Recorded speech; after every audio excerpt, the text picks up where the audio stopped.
गुरुदेव अग्निहोत्री। जैन मुनि तो नहीं लगते। हाँ, लेकिन नाम जरूर सुना है उनका। है कौन ये?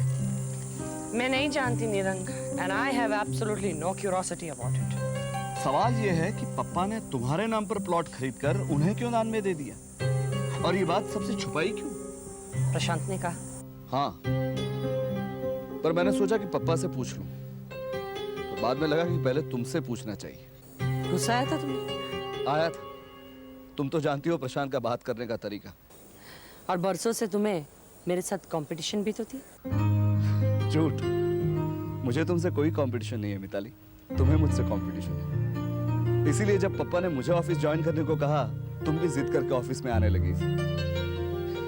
ये बात अलग है कि बिजनेस के मामलों में तुम मुझसे बेहतर हो। अच्छा, तो मैं एक बेहतर बिजनेस वुमन हूँ, इसका मतलब तुमने ये निकाला कि मैं चोरी चोरी जायदाद इकट्ठा कर रही हूँ? नहीं मिताली, अगर वो तुम करती तो मुझे इतना बुरा नहीं लगता। मुझे बुरा लगा है ये जानकर कि पप्पा जी तुम्हारे नाम पर चोरी छुपी जायदाद इकट्ठा कर रहे हैं। पर क्या तुम्हें यकीन है कि ये जमीन सचमुच दान में दे दी गई? मुझे तो ये बात प्रशांत ने कही थी।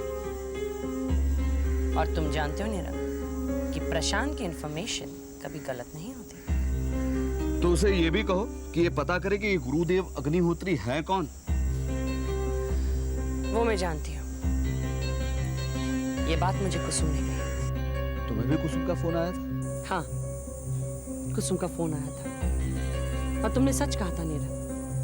वो ये साबित करना चाहती है कि वो हमारे बारे में बहुत कुछ जानती है, वो बातें भी जो हमें पता नहीं। अग्निहोत्री के बारे में क्या बताया उसने? कुसुम ने ये कहा कि हमारे पिताजी की एक बहन थी, यानी हमारी फूफी। उसका नाम था सुभद्रा। अग्निहोत्री उसी का पति है, लेकिन कुछ साल पहले पापा ने इसे घर से बाहर निकाला था। फूफी को उनसे एक बच्चा भी हुआ था, लेकिन पापा ने सबको ये कहा कि वो बच्चा मरा पैदा हुआ। लेकिन कुसुम का ये कहना है कि वो बच्चा अभी तक जिंदा है और बहुत जल्दी उसे पता चलने वाला है कि वो कहाँ है।